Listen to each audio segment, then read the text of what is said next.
Bharatiya Janata party हर दिन राहुल गांधी को माफी मांगने क्यों बोल रही है? विषय गंभीर है।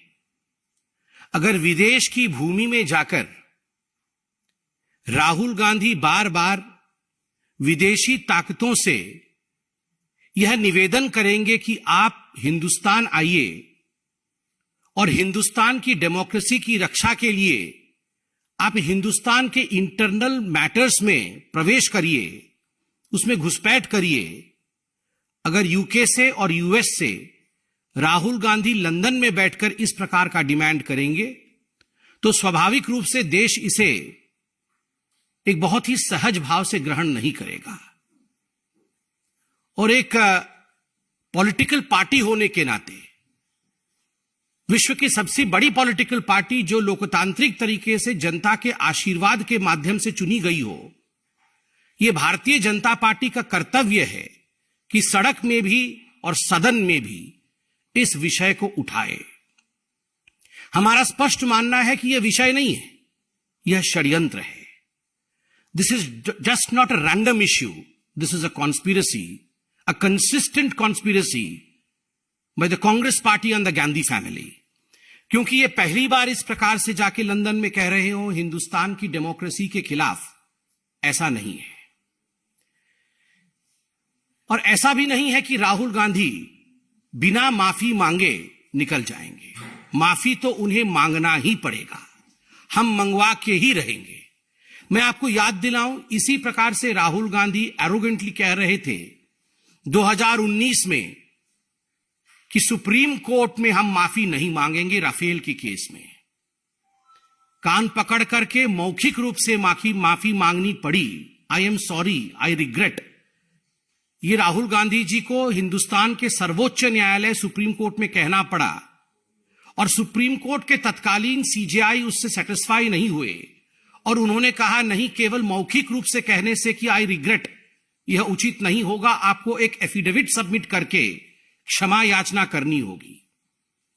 और देश की राजनीति में राहुल गांधी वो नेता बने जिन्होंने लिखित रूप से एफिडेविट सबमिट करके सुप्रीम कोर्ट में कान पकड़ते हुए माफी मांगा कि मैंने झूठ बोला था, मैंने जनता के बीच में फरेब फैलाने की कोशिश की थी। जो राहुल गांधी जी ने लंदन में किया है, बिल्कुल वही किया है। 2019 में सुप्रीम कोर्ट में माफी मांगना पड़ा था और आज पार्लियामेंट में, सदन के पटल पे, संसद में माफी मांगना पड़ेगा। आप सोच सकते हैं यह विषय कितना गंभीर है। लंदन में जाना और लंदन में कहना, विश्व के एक बहुत बड़े भूखंड में जहां पहले डेमोक्रेसी होती थी, all of a sudden this democracy has ceased to exist. यह डेमोक्रेसी अब एग्जिस्ट नहीं करती है। और इसलिए जो विश्व की शक्तियां हैं, जो डेमोक्रेसी की पहरेदार हैं, तथा कथित डेमोक्रेसी के पहरेदार हैं, the so-called protectors of democracy, Europe and United States of America, why are they oblivious? ये शांत क्यों है, ये चुप क्यों है?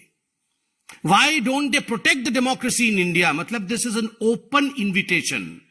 ये एक खुला निमंत्रण है कि आप आइए और भारतवर्ष के आंतरिक लोकतंत्र में आप आके घुसपैठ करिए और आप हमें नेता बनाइए। What is the difference between a Manishankar Iyer and Rahul Gandhi? ये मनीशंकर अय्यर और राहुल गांधी में क्या डिफरेंस है?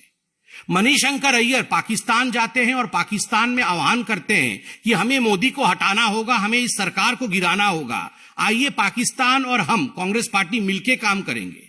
सलमान खुर्शीद बतौर विदेश मंत्री चाइना में जाके, चाइना में जिस प्रकार से प्रस्तुतिकरण करते हैं, चाइना की वंदना करते हैं और भारत को कम आंक के आते हैं, वो अभी हमने देखा है। और आज राहुल गांधी लंदन में जाकर न्योता देकर आते हैं विदेशी ताकतों को कि आप आकर हमें बचाइए और राहुल गांधी को आगे बढ़ाइए। This is nothing short of what Mir Jafar did. Mir Jafar ने जो किया था नवाब बनने के लिए, आप सबको पता होगा। मीर जाफर नवाब बनना चाहता था और नवाब बनने के लिए उसने ईस्ट इंडिया कंपनी की मदद ली थी। ईस्ट इंडिया कंपनी हिंदुस्तान में प्रवेश करके मीर जाफर के साथ खड़ी हुई और उसके बाद जो हुआ वो और आप और हम सब जानते हैं, अंग्रेजों का शासन। It would not be an aberration to say that Rahul Gandhi is the present day Mir Jafar of Indian polity. जो उन्होंने लंदन में किया है वो ठीक वही किया है। शहजादा नवाब बनना चाहता है और शहजादे ने ईस्ट इंडिया कंपनी की मदद मांगी है नवाब बनने के लिए कि तुम मुझे नवाब बनाओ, मैं तुम्हें 24 परगना भेंट करूंगा, मैं तुम्हें हिंदुस्तान का एक टुकड़ा भेंट करूंगा। मीर जाफर ने बंगाल में 24 परगना उसने भेंट किया था ईस्ट इंडिया कंपनी को, और उसी 24 परगना के माध्यम से ईस्ट इंडिया कंपनी और अंग्रेजी हुकूमत हिंदुस्तान में प्रवेश करती है। History repeats itself. The present day Mir Jafar of Indian polity Rahul Gandhi has to apologise. Mir Jafar को माफी मांगनी ही पड़ेगी, इसका कोई दूसरा और विकल्प नहीं है। राहुल गांधी यहां तक गिर सकते हैं कि वो लंदन की भूमि में बैठ करके भारत के इन्वेस्टिगेटिव एजेंसीज को डीप स्टेट करार दे सकते हैं कि these are the deep states just as Pakistan has ISI. ठीक उसी प्रकार इंडिया में डीप स्टेट डेमोक्रेसी के ऊपर हमला कर रहा है। राहुल गांधी जो प्रेजेंट डे मीर जाफर है वो यहां तक गिर सकते हैं कि लंदन में बैठकर वो कह सकते हैं कि जो इंडियन इंस्टीट्यूशंस है जिसका रोल डेमोक्रेसी को प्रोटेक्ट करना है, चाहे वो मीडिया हो चाहे वो जुडिशियरी हो, ये आज कॉन्स्ट्रेन्ड है, ये आज उन्मुक्त नहीं है, मुक्त नहीं है। कमिटेड जुडिशियरी क्या होती थी ये आप इंदिरा जी के जीवनी में पढ़िए। किस प्रकार से आपातकाल के पश्चात और आपातकाल के दौरान जुडिशियरी के साथ खिलवाड़ कांग्रेस पार्टी ने किया था। व्हाट इज कमिटेड जुडिशियरी, इसकी पूरी चैप्टर आज अवेलेबल है। It is a matter of research. Just because the shahzada wants to become nawab, शहजादे को नवाब बनना है। कांग्रेस पार्टी में आज लोकतंत्र शेष नहीं है। कांग्रेस पार्टी जनता जनार्दन, हिंदुस्तान के जनता जनार्दन के आशीर्वाद से शहजादे को नवाब नहीं बना सकती है। इसलिए दूसरे देशों में जाकर शहजादे प्लीड करते हैं कि मुझे नवाब बनना है, तुम मेरी मदद करो। ये नहीं चलेगा शहजादा, ये नहीं चलेगा। आज आपको माफी मांगनी ही पड़ेगी। आपने कहा कि हमारी माइक्स ऑफ कर दी जाती है, democracy does not exist. Rahul ji आंकड़े लेके आए हैं आज आप पार्लियामेंट आए, आपके आंकड़े जो भारतीय जनता पार्टी आज बता रही है, इन आंकड़ों पे गौर फरमाएं। अटेंडेंस शीट को देखें। राहुल जी का अटेंडेंस पार्लियामेंट में 52% है, जबकि नेशनल एवरेज 79% है। और स्टेट जहां से राहुल गांधी एमपी हैं अर्थात केरल का औसत 84% है। केरल के एमपी जो है वो 84% पार्लियामेंट आते हैं। नेशनल एवरेज लगभग 80% है और मात्र 52% टाइम्स राहुल गांधी पार्लियामेंट आते हैं। अधिकांश समय तो विदेश में ही रहते हैं। और आप कहते हैं कि हमारे माइक ऑफ कर देते हैं। आपका अटेंडेंस ऑफ है साहब, माइक तो ऑन है। दूसरा आंकड़ा participation in debates. Democracy, debates and discussion, they are the pillars of Indian constitution. अगर डेमोक्रेसी में डिबेट नहीं होगा, डिस्कशन नहीं होगा, तो डेमोक्रेसी का कोई मतलब नहीं है, कोई मायने नहीं है। डेमोक्रेसी की आत्मा डिबेट होती है। और राहुल गांधी ने मात्र 6 डिबेट्स में पार्टिसिपेट किया है अब तक इस सेशन में मतलब 2019 से। नेशनल एवरेज 41 का है और स्टेट एवरेज 68.2। केरल से जहां से वो एमपी है वायनाड, उस स्टेट का एवरेज 68.2% है। कितने सवाल राहुल गांधी जी ने पूछे हैं? सवाल तो आप विदेश की भूमि में पूछते हैं, पार्लियामेंट में कितने सवाल पूछे हैं? राहुल गांधी ने 2019 से 2023 तक मात्र 92 सवाल पूछे हैं, जबकि नेशनल एवरेज 163 की है और स्टेट एवरेज, केरल का एवरेज 216 की है। आप सवाल पूछते नहीं है because you don't have questions. एक ही टेप रिकॉर्डर है आपके पास, वही हर जगह चलाते हैं। आप डिबेट में, डिस्कशन में भाग लेते नहीं है because you have nothing to debate. You don't participate in the parliament. आपकी attendance यहां सबसे कम है. Because you feel that unfortunately, quote unquote, unfortunately you are a member of parliament. वो तो एक बगल में जयराम रमेश बैठे रहते हैं जो कान में बोलते रहते हैं, वरना उनके मुख से तो सत्य निकल ही गया था कि unfortunately I am a member of parliament. Fortunately I love traveling. Fortunately वो एक फॉरेन कंट्री के टूरिस्ट के रूप में देखे जाते हैं. उनको अगर बोला जाए कि सबसे बड़ा फॉर्च्यून क्या है, तो सबसे बड़ा फॉर्च्यून वो कहेंगे हिंदुस्तान के विरोध में विदेश में बोलना, ये सबसे बड़ा फॉर्च्यून है. And unfortunately I am a member of parliament. तो स्वाभाविक रूप से ये आंकड़े राहुल गांधी जी के हैं. और विदेश की भूमि में जाकर मीर जाफर के काम करने वाले शहजादे राहुल गांधी जी से we don't request, not as BJP, but Hindustan के एक साधारण जनता के रूप में ये आदेश देते हैं, ये डिमांड करते हैं कि यू हैव टू अपोलोजाइज. आपको माफी मांगना ही चाहिए और मांगना ही पड़ेगा, क्योंकि आपने हिंदुस्तान को अपमानित किया है, हिंदुस्तान को बदनाम करने का काम किया है, और ये अधिकार आपको हिंदुस्तान की जनता ने नहीं दिया है. धन्यवाद. कोई सवाल हो तो अवश्य पूछें. कांग्रेस पार्टी पहले तो ये कह रही है कि राहुल गांधी माफी नहीं मांगी. कल वो कर्नाटक और वायनाड के दौरे पर उन्होंने कहा कि बीजेपी और आरएसएस के लोग मुझे डराना चाहते हैं. मैं डरने वाला नहीं हूं, क्योंकि मैं सच के लिए लड़ रहा हूं. माफी नहीं मांगेंगे. ये स्वाभाविक रूप से उनको लगता है कि ये नॉर्मल है. हिंदुस्तान के विरोध में विदेश की भूमि में बोलना, जो व्यक्ति जाके हिंदुस्तान के विरोध में पहले कश्मीर के खिलाफ बोल चुका हो विदेश की भूमि में और देश की भूमि में, और याद करिए राहुल गांधी जी के कश्मीर के स्टेटमेंट को पाकिस्तान ने यूनाइटेड नेशन में डोसियर के रूप में इस्तेमाल किया था. किस प्रकार से राहुल गांधी के स्टेटमेंट को पाकिस्तान ने अपने पहले सेंटेंस में कोट किया था और यूएन में डोसियर दिया था कि देखिए जो पाकिस्तान बोल रही है सच बोल रही है भारत के लिए, क्योंकि राहुल गांधी कह रहे हैं कि वहां पर लोकतंत्र नहीं. तो उस व्यक्ति से आप क्या एक्सपेक्ट कर रहे हैं? Are you expecting that he would like to apologise? उनके लिए तो यह बहुत ही नॉर्मल फिनोमिना है विदेश में जाकर देश के खिलाफ बोलना. Congress party has said that we will not apologize. Rahul will not apologize. The BJP is demanding for his apology for what he has said on the foreign land. But in the end, we see that it's a parliament that is suffering. As soon as the session convenes, we see the adjournment. Opposition parties say we demand JPC and all. How exactly this deadlock will come to an end? See, as far as Parliament, which is the epitaph, which is the center of democracy of India, is concerned, it's the temple of Indian democracy, and of course in the temple of Indian democracy, the vibrancy of our democracy is felt. If an honorable member of parliament, of the same parliament, goes to a foreign destination and condemns the soul of Indian democracy, how do you believe Indian people and Indian parliament should react to it? The way that they are reacting today, by demanding a just apology. This is a just demand.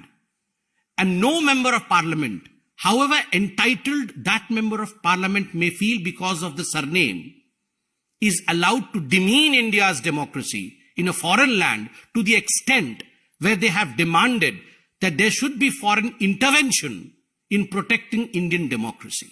This is demeaning, and there is nothing other than apology. Sambit जी, राहुल गांधी कह रहे उन्हें बोलने दिया जाए. वो लोकसभा अध्यक्ष से भी मिले थे. तो उनको बोलने से कौन रोकता है? मैंने अभी तो आपके सामने आंकड़े रखा है. वो पार्लियामेंट आएंगे तभी तो बोलेंगे. They follow the principle of no head no headache. हम आएंगे ही नहीं तो हम बोलेंगे कैसे? बोलने के लिए आपको रहना पड़ेगा ना. सरदर्द तभी होता है जब सर होता है. एक अलग सवाल है कि जिस प्रकार से दिल्ली के बजट को लेकर काफी सवाल उठाए जा रहे हैं. अरविंद केजरीवाल भी प्रधानमंत्री को लेकर के लिखा है कि देश के 75 साल के इतिहास में पहली बार किसी राज्य का बजट रोका गया. आप मुझसे नाराज क्यों हैं? बजट मत रोकिए. आम आदमी पार्टी के कार्यकर्ता कह रहे हैं एमएचए ने रोका है. क्या देखिए, यह भी आज एक महत्वपूर्ण विषय है. आम आदमी पार्टी उसके ड्रामा और बजट को लेकर जो अभी टीवी पर हम खींचतान देख रहे हैं, दो नौटंकी चल रहे हैं. एक नौटंकी विदेश की भूमि पर, एक नौटंकी यहां दिल्ली में permanently they have open theatres. मैं इसमें बहुत ही संक्षिप्त रूप से जो मीडिया में आया हुआ है, जो पब्लिक डोमेन में है, उस विषय को रखना चाहता हूं and then the decision is yours कि क्या हकीकत है और क्या होना चाहिए। देखिए, ये कानून है कि NCT, government of NCT, GNCT, जो भी बजट बनाती है वो एलजी को भेजती है उनके अप्रूवल के लिए। तो इसी माह अर्थात मार्च माह के 9 तारीख को एक अप्रूवल के लिए चिट्ठी दिल्ली सरकार द्वारा एलजी महोदय को भेजा गया कि आप इस बजट को अप्रूव करिए, यह बजट है दिल्ली सरकार का और यह सब कुछ पब्लिक डोमेन में है। 9 तारीख को उसको देखने के बाद तुरंत एलजी साहब ने उसमें 3-4 ऑब्जर्वेशंस, क्योंकि एलजी साहब का यह कानूनन अधिकार है कि वो अपने अधिकारों का प्रयोग करते हुए अपने ऑब्जर्वेशंस लिख सकते हैं। वो बाइंडिंग नहीं होता है, वो ऑब्जर्वेशंस होता है। तो लगभग 3 या 4 ऐसे ऑब्जर्वेशंस एलजी साहब ने उस पर लिखे। वो क्या ऑब्जर्वेशंस थे? वो ऑब्जर्वेशंस थे कि जो दिल्ली का कैपिटल आउटले है, कैपिटल आउटले का अर्थ क्या होता है? कैपिटल आउटले का अर्थ होता है दिल्ली के भविष्य को बनाने के लिए जो आपको इंफ्रास्ट्रक्चर चाहिए, रोड्स के लिए खर्चा करना है, पानी के लिए खर्चा करना है, बिजली के लिए खर्चा करना है। बाकी जो इंफ्रास्ट्रक्चर बनाने के लिए दिल्ली 50 साल बाद कैसी होगी, 25 साल बाद कैसी होगी, उसके लिए जो कैपिटल इंफ्रास्ट्रक्चर है वो मात्र 20% है। एक अच्छे राज्य में, एक वाइब्रेंट स्टेट में ये 50% होती है। तो क्या इसे बढ़ाया जा सकता है? क्या इस पर चिंतन करना चाहिए? इस प्रकार एलजी ने एक ऑब्जर्वेशन दिया। दूसरा ऑब्जर्वेशन एलजी ने दिया कि दिल्ली जल बोर्ड और आपके डीटीसी एक कॉरपोरेशन है और एक बोर्ड है। कॉरपोरेशन और बोर्ड का अर्थ होता है कि इनकी एक ऑटोनॉमी होती है और उसके साथ साथ ये आय कर सकते हैं, ये इनकम करते हैं और उसी इनकम में से व्यय करते हैं अर्थात खर्च करते हैं। ये किसी और पे डिपेंडेंट नहीं होते। तो एलजी साहब ने इसमें एक ऑब्जर्वेशन दिया कि ये हमें देखने को मिल रहा है कि बार बार इन्हें हमें सब्सिडी देना पड़ रहा है। क्या हम जिस प्रकार का अरेंजमेंट कानून में है उसके मुताबिक डीटीसी और जल बोर्ड के लिए काम कर सकते हैं? तीसरा ऑब्जर्वेशन एलजी साहब ने दिया कि पिछले बार के बजट में, और यह सब पब्लिक डोमेन में, उनके मंत्री ने कह दिया है बजट के आंकड़े मुझे पता नहीं, ना पता होना चाहिए। बजट जब तक डिक्लेयर नहीं होता है ये आंकड़े हमें नहीं पता होते, मगर ये आंकड़े मंत्रियों ने बताया है आम आदमी पार्टी के, जो कि ब्रीच है। और इसलिए मैं ये आंकड़े वहां पेपर से, न्यूज़पेपर में जो छपा है उससे पढ़ रहा हूं। पिछले वर्ष 270 करोड़ का बजट था एडवर्टाइजमेंट का, इस बार उसे बढ़ा करके लगभग 550 करोड़ कर दिया गया है। मंत्री ने भी बताया है कि 550 करोड़ बढ़ा दिया गया है। आप याद करिए, जब 270 करोड़ खर्च किया गया था एडवर्टाइजमेंट के ऊपर अरविंद केजरीवाल जी द्वारा, तो उसमें कोर्ट ने भी सवाल पूछा था और रिकवरी के विषय में भी बात हुई थी। तो स्वाभाविक रूप से एक सवाल पूछा गया कि क्या इतना पैसा एडवर्टाइजमेंट में खर्चा करना उचित होगा, या ये 550 करोड़ में से बहुत पैसा गरीबों के लिए यदि खर्चा किया जाए तो वो उचित होगा। ये तो मैं जनता जनार्दन पे छोड़ता हूं, पैसा हम अपने ऊपर खर्चा करें नेतागण या गरीबों के लिए खर्चा करें। और एक सवाल पूछा गया कि देखिए, नई गाड़ी एमएलएस के लिए खरीदी जाए, नए बंगलो उनके लिए बनाए जाए, उनके लिए बंगलो रिनोवेट किए जाए, उसके लिए दिल्ली सरकार के पास पैसा है मगर इंफ्रास्ट्रक्चर के लिए पैसा नहीं है। इस पर चिंतन करना चाहिए। आप बताइए, ये आम आदमी पार्टी वो पार्टी है जो, आप याद करिए, वो सीन तो मैं भूल ही नहीं सकता। जब शपथ ग्रहण में आए थे, एक ही ऑटो में कैसे सब लटक के आए थे, याद करिए। कोई पीछे लटका था, कोई आगे लटका था। बोल रहे थे हम कोई गाड़ी नहीं लेंगे, हम गाड़ी खरीदेंगे ही नहीं, हम जीवन भर ऑटो में चलेंगे। याद है ना सब आपको? और अभी सब अपने लिए गाड़ी खरीद लिए हैं, सब बंगलो इनका रिनोवेट चल रहा है। वो ऑटो पता नहीं कहीं नहीं दिख रही है अब, जिसमें सब लटक के, एक ही ऑटो में सब 4-5 लटके हुए थे कि हम सब, हमारे पास तो लैपटॉप भी नहीं है, हमारे पास तो गाड़ी भी नहीं है, हम सब उधारी से चल रहे हैं। और एलजी साहब ने पूछ लिया, भैया आपने, ठीक है अपने लिए गाड़ी खरीद ली, नहीं सब अच्छी बात है, मगर ये कुछ पैसे तो आप इंफ्रास्ट्रक्चर के लिए लगाओ। और अंत में एलजी साहब ने एक वाजिब प्रश्न पूछा है, आज भी न्यूज़पेपर में है, कि ये जो सेंट्रल स्कीम्स है, जैसे आयुष्मान भारत, आप सेंट्रल स्कीम्स का पूरा इस्तेमाल क्यों नहीं करते हैं? इसमें तो 100% पैसा आपको गवर्नमेंट ऑफ इंडिया से मिलेगा, क्योंकि आप यूनियन टेरिटरी हैं। बाकी स्टेट्स को कुछ 40% हिस्सा इत्यादि देना पड़ता है, मगर आप तो यूनियन टेरिटरी है, हम पूरा पैसा खर्चा करेंगे। सेंटर पूरा पैसा खर्चा करेगी, तो आप क्यों नहीं सेंट्रल स्कीम्स का इस्तेमाल करते हैं? ये 3-4 ऑब्जर्वेशंस के साथ एलजी साहब ने ये फाइल चीफ मिनिस्टर को भेजा, दिल्ली गवर्नमेंट को भेजा। फिर दिल्ली गवर्नमेंट ने इस फाइल को एमएचए के पास भेजा, मिनिस्ट्री ऑफ होम अफेयर्स, क्योंकि एक कानून है कि कोई भी बजट जब स्टेट का पारित होता है तो महामहिम राष्ट्रपति का एसेंट होना चाहिए, कंसेंट होना चाहिए, उनसे परमिशन लेना है। तो ये एमएचए के पास भेजा गया। एमएचए ने एक बहुत विनम्र चिट्ठी लिखा कि देखिए एलजी साहब ने हमें फोन नहीं किया है, मगर आपने, अरविंद केजरीवाल जी, आपने एक चिट्ठी भेजी है जिसमें एलजी साहब के 3-4 प्रश्न हैं।